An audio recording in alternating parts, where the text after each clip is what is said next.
Western Australia, a land of rugged beauty and untold stories. But beneath the sun-drenched landscapes lies a history steeped in darkness. Tales of restless spirits and unexplained phenomena echo through the years. Nowhere are these tales more chilling than in Fremantle. This historic port city is home to Fremantle Prison, a place where the weight of the past is palpable. Within its imposing walls, whispers of tragedy and despair linger. The prison stands as a haunting reminder of a brutal era. It is a place where the line between history and horror blurs. Fremantle Prison first opened its gates in the 1850s. It was built by convicts, for convicts, and quickly became a symbol of the harsh penal system of the time. The prison's architecture, with its imposing limestone walls and austere design, was meant to intimidate and control. It was a time of harsh punishment and unforgiving justice. The legal system was relentless, and the sentences handed down were severe. Many convicts were transported from Britain, torn from their families and homes, to serve their time in this remote and unforgiving land. Convicts, torn from their homelands, endured unimaginable suffering within its walls. They were subjected to brutal treatment, often shackled and forced to perform grueling labor. The conditions were deplorable, with overcrowded cells and inadequate sanitation. The prison was a place of hard labor, isolation, and despair.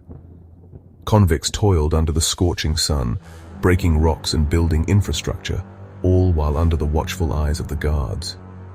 The relentless work and harsh conditions broke many spirits. The guards were known for their ruthlessness. They enforced the rules with an iron fist, showing little mercy to those who stepped out of line. Their authority was absolute, and their presence instilled fear in the hearts of the prisoners. They ruled with an iron fist. The guards' harsh methods were designed to maintain order, but they also contributed to the pervasive atmosphere of dread and hopelessness that permeated the prison. The cries of the tormented echoed through the corridors.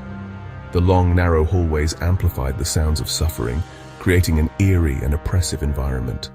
The walls seemed to absorb the pain and anguish of those confined within. The air grew thick with anguish. The prison yard, once a place of brief respite, became a symbol of the convicts' unending torment. The fog that often rolled in added to the sense of isolation and despair. Lives were broken, and hope seemed lost. Many prisoners succumbed to the harsh conditions, their spirits crushed by the relentless brutality. The prison became a place where dreams died and hope was a distant memory. The years passed, but the darkness remained. Fremantle Prison continued to operate, its walls bearing silent witness to the countless acts of cruelty and suffering that took place within. The passage of time did little to erase the memories of those who had endured its horrors. The prison's walls bore witness to countless acts of cruelty. Graffiti etched into the stone told stories of pain and resistance, a testament to the enduring human spirit even in the face of overwhelming adversity. They absorbed the pain and suffering of generations. Each mark, each scratch, was a reminder of the lives that had been forever altered by their time within these walls. Even after it closed its doors as a functioning prison in 1991, the darkness lingered. The memories of those who had suffered there could not be easily erased, and the prison's legacy of pain and suffering continued to cast a long shadow. Fremantle Prison became a place where the past refused to be silenced. Today, it stands as a historical site, a reminder of a dark chapter in history. Visitors walk its halls, feeling the weight of its history, and the stories of those who once lived and suffered there continue to resonate. Among the many tragic souls who perished within Fremantle Prison's walls, one name stands out: James "Jemmy" Brown. Little is known of Jemmy's life before his imprisonment, but his time within the prison is shrouded in mystery. Convicted of stealing, Jemmy found himself condemned to a life of confinement. The guards, fearing his rebellious spirit, placed him in solitary confinement. Alone in the darkness, Jemmy's mind began to unravel. Days turned into weeks, and weeks into months. Jemmy scratched at the walls, desperate for any form of human contact. He carved strange symbols into the stone, their meaning lost to time. Some whispered that Jemmy had descended into madness, his sanity a casualty of the isolation. Others believed he was trying to communicate something. The guards, accustomed to the sounds of suffering, began to hear something different coming from Jemmy's cell. Faint whispers, barely audible, seemed to emanate from the walls themselves. They spoke of vengeance and a darkness that chilled the soul. The guards dismissed it as madness, but doubt lingered in their minds. Jemmy's symbols, once dismissed as the ramblings of a broken mind, took on a new significance. Were they a desperate attempt to communicate, or a window into a dark and troubled soul? The whispers continued, growing stronger with each passing day. The guards, hardened by years of brutality, found themselves looking over their shoulders, their certainty shaken by an unseen force. Section 5. Shadows and Footsteps. Eyewitness accounts of the paranormal. Years after Jemmy's death, his presence continued to haunt Fremantle Prison. Visitors and staff reported experiencing strange and unsettling phenomena.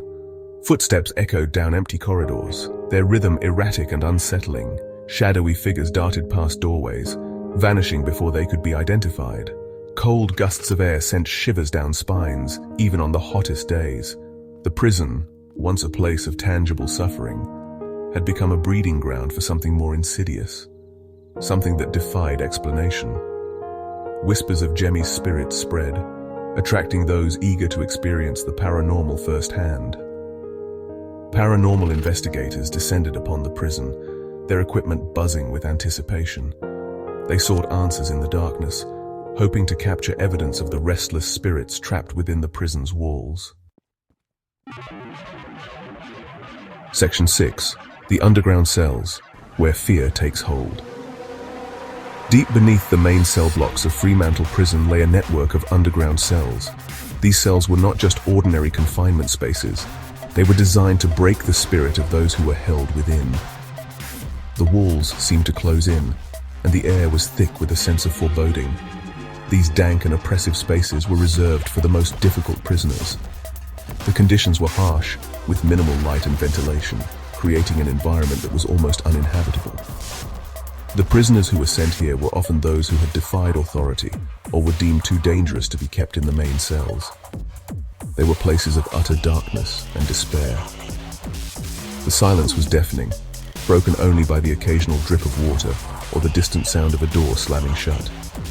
It was a place where hope was extinguished, and the human spirit was tested to its limits. Visitors to these underground cells often emerged shaken, their faces pale, their bodies trembling. The experience was so intense that many reported feeling an overwhelming sense of dread long after they had left the prison.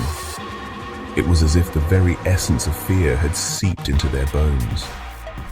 They spoke of an overwhelming sense of dread, a feeling of being watched by unseen eyes. The sensation was so strong that some visitors refused to return, haunted by the memories of their time in the underground cells. It was a place where the past seemed to reach out and touch the present. The air hung heavy with the weight of suffering, making it difficult to breathe, to think, to escape the suffocating grip of the past. Every corner seemed to hold a story of pain and anguish, and the walls themselves seemed to whisper the secrets of those who had been confined within. Some whispered that the underground cells were where Jemmy spent his final days, his spirit forever bound to the place of his torment. His presence was felt by many, a lingering reminder of the suffering that had taken place within those walls. Others claimed that something darker lurked in the shadows, something that fed off the fear and despair that permeated the prison walls. It was a place where the line between the living and the dead seemed to blur, and the shadows themselves seemed to come alive, feeding on the terror of those who dared to enter. Section 7. Unexplained marks and lingering dread. Visitors' chilling tales. Visitors to Fremantle Prison often left with more than just memories. Some reported strange scratches appearing on their bodies, thin red lines that seemed to materialize from nowhere. Others complained of nightmares, vivid and disturbing, that left them dreading sleep.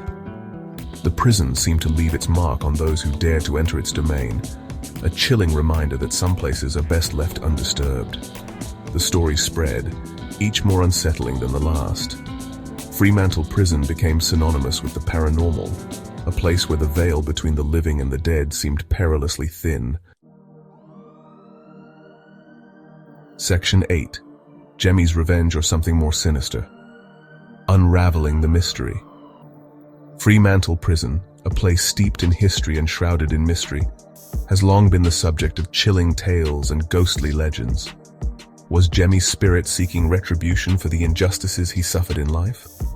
Or was his presence a manifestation of something far darker, a sinister force that had taken root within the prison's walls? Or was something more sinister at play within the prison walls?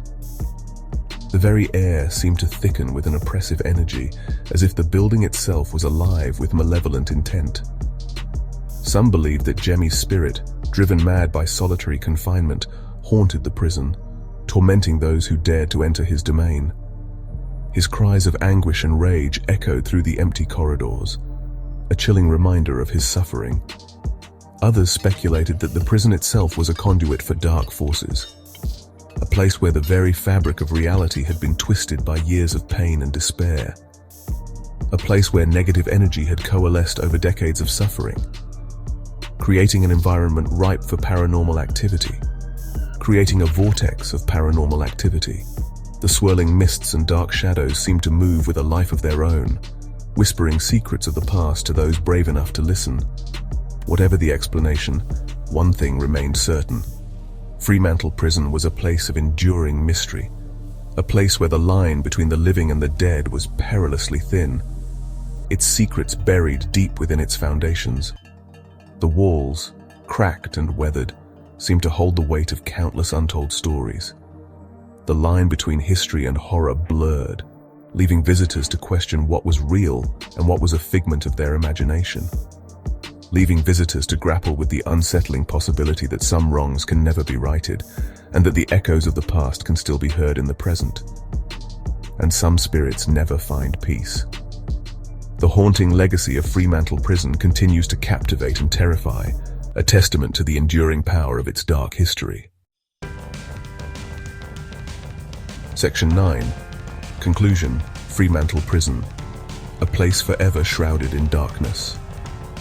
Fremantle Prison stands as a testament to a dark chapter in human history. Its walls whisper tales of suffering, despair, and the enduring power of the human spirit. But beyond the historical significance, the prison remains an enigma, a place where the veil between the living and the dead seems to thin.